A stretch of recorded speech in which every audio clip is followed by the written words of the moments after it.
Hello student, this is आकाश शर्मा और हमारा maths में टॉपिक चल रहा था पृष्ठीय क्षेत्रफल और आयतन। इसके बारे में हम आगे कुछ क्वेश्चनों को करते हैं, ठीक है। और हमने पहले भी कुछ कक्षाओं में इसके क्षेत्रफल और छिन्नक के क्षेत्रफल और उनके आयतनों के बारे में अच्छे से पढ़ा था। आइए इस कक्षा में आगे हम कुछ क्वेश्चन को करते हैं।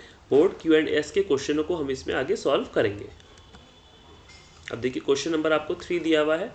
एक खिलौना त्रिज्या 3.5 सेंटीमीटर वाले एक शंकु के आकार का है, ठीक है। एक खिलौना आपको दिया हुआ है, देखिए लट्टू दिया गया है, ये रहा। एक खिलौना आपको बनाकर यहाँ पर दिया गया है, ठीक है। किसके आकार का है? लट्टू के आकार का है आपके, और शंकु के आकार का भी हो गया, और एक खिलौना लट्टू दिया हुआ है आपको। तो उसी त्रिज्या वाले एक अर्धगोले पर अध्यारोपित है। कैसा है? नीचे आपको क्या दिया गया है? अर्धगोला। यहाँ पर हम लिख देते हैं अर्धगोला, और ऊपर वाला भाग क्या है आपका? शंकु आकार। कैसा है? शंकु है, ठीक है। और आपको क्या करना है? इस खिलौने की संपूर्ण ऊंचाई आपको दे रखी है 15.5 सेंटीमीटर। तो कितनी दी गई है? ये पूरी ऊंचाई आपको यहाँ पर 15.5 सेंटीमीटर इतनी आपको दी गई है। इस खिलौने का संपूर्ण पृष्ठीय क्षेत्रफल ज्ञात कीजिए। तो हमें संपूर्ण पृष्ठीय क्षेत्रफल ज्ञात करना है, तो हम क्या लेंगे? वक्र पृष्ठ का मान निकालते हैं। ये हमने पहले भी किया हुआ है क्वेश्चन। अब शंकु की ऊंचाई किसके बराबर होगी?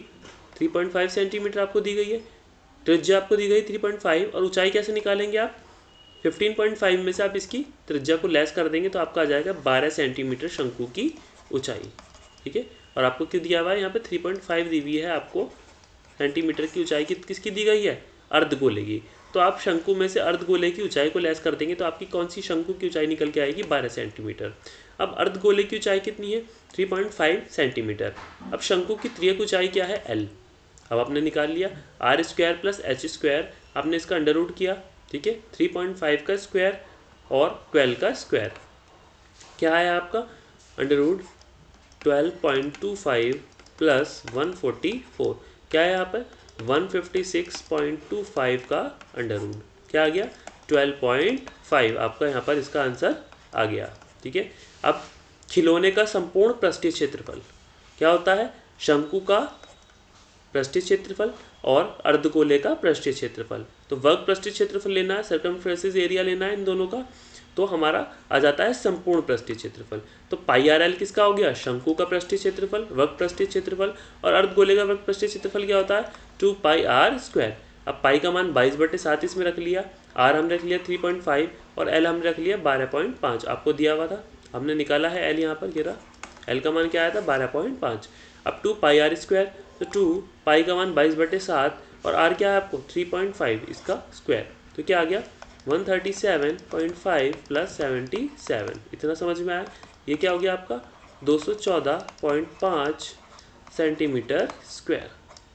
तो इस खिलौने का संपूर्ण पृष्ठीय क्षेत्रफल कितना निकल कर आया आपका?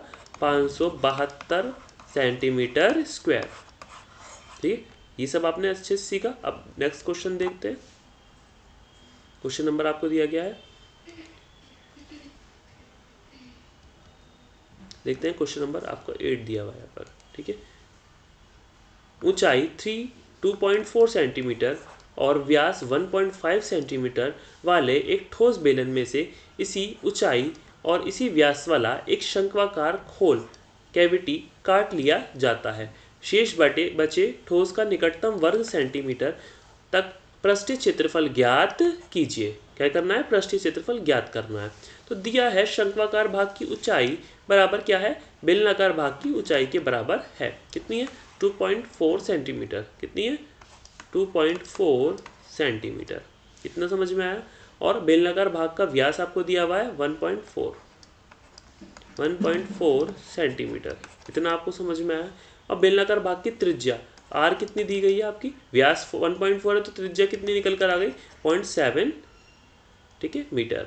अब शंक्वाकार भाग की त्रियक ऊंचाई l निकाल लेंगे हम। यहाँ से कैसे निकालेंगे? r² + h²। तो हमने निकाल लिया 0.7 का स्क्वायर और 2.4 का स्क्वायर। तो हमारा क्या आ गया? 49 और 0.5.76। इसको अंडर रूट किया, दोनों का ऐड करके तो 6.25 आ गया। और 625 का आपको पता है क्या होता है? Under root 25। तो ये क्या आ गया? 2.5 आपका आ गया निकल कर। शेष बचे ठोस का पृष्ठीय क्षेत्रफल क्या होगा? बेलनाकार भाग का पृष्ठीय क्षेत्रफल प्लस शंक्वाकार भाग का पृष्ठीय क्षेत्रफल प्लस बेलनाकार भाग के आधार का क्षेत्रफल। अभी आपने रख दिया formula 2πrh plus πrl plus πr² is equal to क्या आ गया 2 इंटू पाई का मान रख दिया और आपका आ गया πrl 2.7 और 2.4 plus 22/7 into 0.7 into 2.5 plus 22/7 into 0.7 into 0.7। अब क्या आ गया 4.4 into 2.4 plus 2.2 2.5 plus 2.2 into 0.7 is equal to 10.56। ये क्या आ गया प्लस 5.50 प्लस 1.54 क्या आ गया 1760 सेंटीमीटर स्क्वायर। इसको आपको अच्छे समझ में आया। अब देखते हैं नेक्स्ट क्वेश्चन नंबर 7 देखिए। अब एक ठोस में ऊंचाई कितनी है 120 सेंटीमीटर, त्रिज्या 60 सेंटीमीटर वाला एक शंकु सम्मिलित है जो 60 सेंटीमीटर त्रिज्या वाले एक अर्धगोले पर आरोपित है। इस ठोस को पानी से भरे हुए एक लंबवृत्तीय बेलन में इस प्रकार सीधा डाला दिया जाता है कि यह बेलन की तली को स्पर्श करता है। देखिए ये देखिए एक अर्धगोलाकार है और ये तली को स्पर्श कर रहा है और ये क्या है एक शंकु आपको बना हुआ दिखाई दे रहा होगा। ठीक है, और इसे एक ठोस में डाला जाता है तो ठोस एक घेरा, इसका जो कवर है क्या है एक ठोस पदार्थ है। इसके अंदर आपको एक शंकुआकार और नीचे लट्टू के आकार की शेप का एक रखा गया है और बेलन की तली में स्पर्श करे तो बेलन की तली में स्पर्श भी कर रहा है, दिख रहा होगा आपको ये तली है बेलन की। ठीक है, कितना है 60 सेंटीमीटर और ये क्या है 120 सेंटीमीटर। ऊंचाई कितनी है इसकी 120 सेंटीमीटर, इतना आपको देख लिया होगा आपने।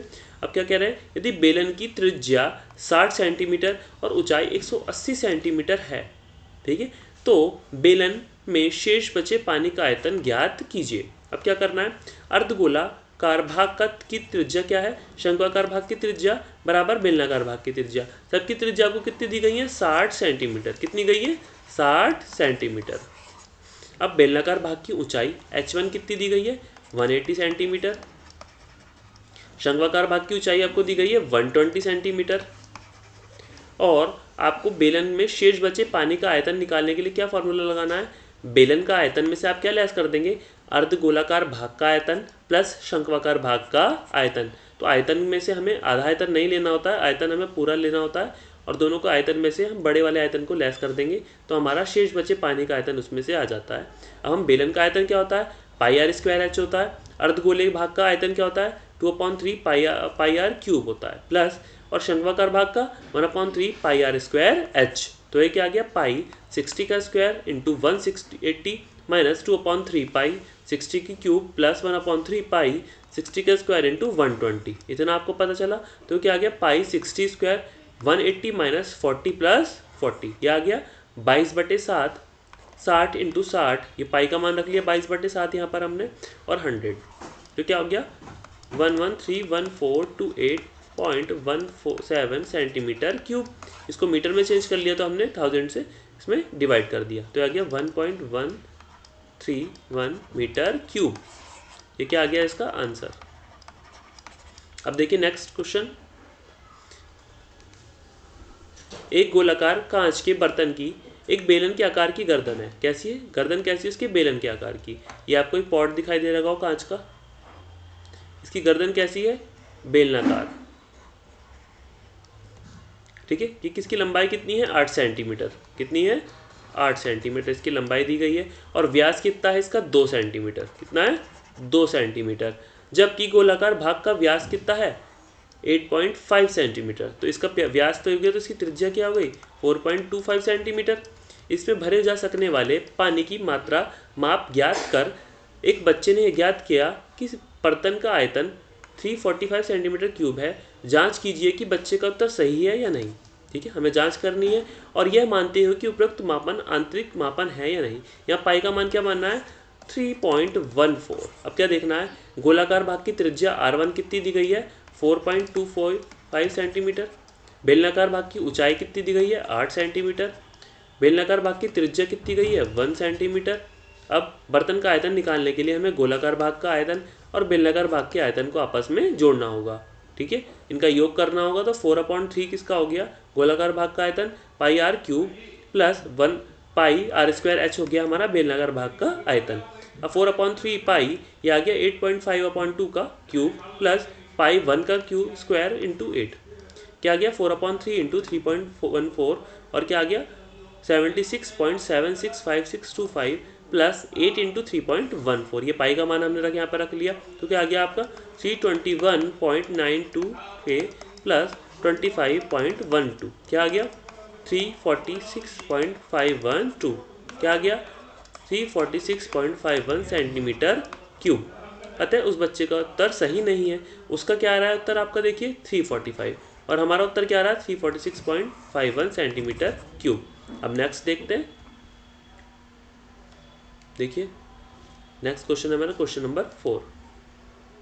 व्यास 3 मीटर का एक कुआं 14 मीटर की गहराई तक खोदा जाता है। इससे निकली हुई मिट्टी को कुएं के चारों ओर 4 सेंटीमीटर चौड़ी और एक वृत्ताकार वलय रिंग बनाते हुए समान रूप से फैलाकर एक प्रकार का बांध बनाया जाता है। इस बांध की ऊंचाई ज्ञात कीजिए। तो आपको दिख रहा होगा ये बेलनाकार और इसके ऊपर क्या बनाया गया है एक बांध बनाया गया है। क्या बनाया गया है बांध, ये आपको दिख रहा होगा। अब क्या है इसकी बांध की ऊंचाई ज्ञात करनी है। तो ये बांध की ऊंचाई, अब हमें पूरी ऊंचाई तो दे रखी है कितनी 14 सेंटीमीटर। अब हमें किसकी निकालनी है बांध की ऊंचाई निकालनी है। इसकी त्रिज्या भी दी गई है आपको, ठीक है। अब देखिए दिया है कुएं की त्रिज्या, ठीक है 3/2 मीटर। क्यों? क्योंकि आपको व्यास दिया हुआ था 3 तो रेडियस निकालने के लिए इसका आधा करना पड़ता है आपको। अब कुएं की गहराई 14 मीटर, बांध की चौड़ाई 14 मीटर। यहाँ बांध एक खोखले बेलन के रूप में है जिसकी आंतरिक त्रिज्या कितनी है 3/2 मीटर। इतना आपको समझ में आया। माना बाह्य त्रिज्या कितनी है 3/2 + 4 कितना आ गया 11/2 मीटर। अब माना बांध की ऊंचाई कितनी है h, तो प्रश्न अनुसार कुएं से निकली हुई मिट्टी का आयतन क्या होगा, बांध की मिट्टी का आयतन आपका दोनों का बराबर होगा। अब मिट्टी का आयतन हमने रख दिया πr² और बांध की मिट्टी का आयतन pi into R2 - R1 into H ये रख दिया और हमने इसको फॉर्मूले को खोला तो यहाँ आ गया और ये आपका आ गया h की मान भी आ गया 9/8 तो हमारा क्या आ गया 1.125। तो बांध की ऊंचाई हमें ज्ञात करनी थी तो h हमारा निकालना था तो आ गया 1.125 मीटर क्या आ गई हाइट। अब नेक्स्ट देखते हैं क्वेश्चन नंबर 9। एक किसान अपने खेत में 10 मीटर व्यास वाले 2 मीटर गहरी एक बेलनाकार टंकी को आंतरिक व्यास 20 सेंटीमीटर वाले एक पाइप द्वारा नहर से जोड़ता है। यदि पाइप में पानी 3 किलोमीटर प्रति घंटा की चाल से बह रहा है तो कितने समय में टंकी पूरी भर जाएगी। तो आपको ये पानी दिख रहा होगा, पानी का पाइप, और ये आपको दी गई है टंकी एक, ठीक है। और ये कितनी मोटाई है इसकी 2 मीटर और इसका क्या है त्रिज्या आपको 5 मीटर दी गई है और इसका व्यास दिया गया है आपको 10 मीटर और इसकी मोटाई दी गई है पाइप की 0.2 मीटर और इसका जो आपको त्रिज्या व्यास दिया गया है वो 10 mm दिया गया है, ठीक है। वाटर फ्लो जो दिया गया है इसका, अब पाइप की त्रिज्या R1 कितनी है 20/200 क्या हो गया 0.1 मीटर आपको दी गई है। पाइप के अनुप्रस्थ काट का क्षेत्रफल πr² निकाल लिया आपने तो 0.101 पाई क्यूब आ गया मीटर स्क्वायर क्यूब आ गया। और पानी की चाल 3 किलोमीटर प्रति घंटा है तो 3000/60 आ गया तो 60 मिनट प्रति मिनट आ गया। अब पाइप द्वारा 1 मिनट में बहे जाने वाले पानी का आयतन आ गया आपका 0.5 पाई मीटर क्यूब। पाइप द्वारा t मिनट में बहे जाने वाले का आयतन कितना आ गया t × 0.5 मीटर क्यूब। अब बेलनाकार भाग की त्रिज्या कितनी हो गई 5 सेंटीमीटर और बेलनाकार टंकी की ऊंचाई h कितनी हो गई 2 मीटर। अब क्या आता है माना t मिनट में पूरा टैंक भर जाएगा, कितने मिनट में t मिनट मान में, इसलिए t मिनट में पाइप द्वारा बहे जाने वाले पानी का आयतन बराबर बेलनाकार टंकी का आयतन के बराबर होगा। तो t × 2.5 पाई = pi into R² into h। तो हमने क्या करा t × 2.5 इंटू 5² इंटू 2 तो ये क्या आ गया t आ गया आपका 100, ठीक है। तो अब क्या आ गया 100 मिनट में पूरा टैंक भर जाएगा। 100 मिनट कितने हो गए आपके 1.5 घंटा, ठीक है। तो आपका 60 मिनट में कितना हो गया 1 आवर 1 घंटा और 30 मिनट में क्या हो गया आपका हाफ आवर, ठीक है। क्या हो गया 1/2 आवर तो आ गया 90 मिनट में तो आपका 1.5 घंटा हो गया। तो आपके हो गए 60 मिनट और 40, ठीक है 1 घंटा 40 मिनट आपके हो गए थे, 100 मिनट आपका बन गया। तो पूरा 100 मिनट में टैंक पूरा भर जाएगा आपका। अब नेक्स्ट देखते हैं क्वेश्चन नंबर 9 दिया गया है। एक किसान अपने खेत में बनी 10 मीटर व्यास वाली 2 मीटर गहरी एक बेलनाकार टंकी को आंतरिक व्यास 20 सेंटीमीटर वाले एक पाइप द्वारा नहर से जोड़ता है। यदि पाइप में पानी 10 किलोमीटर प्रति घंटे की चाल से बह रहा है तो कितने समय पूरी टंकी भर जाएगी, ठीक है। इस क्वेश्चन को हमने पूरा समझ लिया है तो इसको हम आराम से करके देख सकते हैं क्वेश्चन को, ठीक है। ये क्वेश्चन हमने आराम से कर लिया था। तो ये टंकी हमारी है और ये आपको एक व्यास दिया गया है इसका, ठीक है। इस क्वेश्चन को हमने अच्छे से समझ लिया है। अब नेक्स्ट देखते हैं। तो आज हमने क्या सीखा कि हमने टंकी और धारिता वाले क्वेश्चनों को अच्छे से किया है, उस पर बेस हमने कुछ क्वेश्चनों को भी किया है और अच्छे से उसकी धारिता और आयतन को समझा है कि कैसे हम किसी कुएं के आयतन को, उसकी धारिता को ज्ञात कर सकते हैं। आगे का हम नेक्स्ट कक्षा में सीखते हैं। Thank you.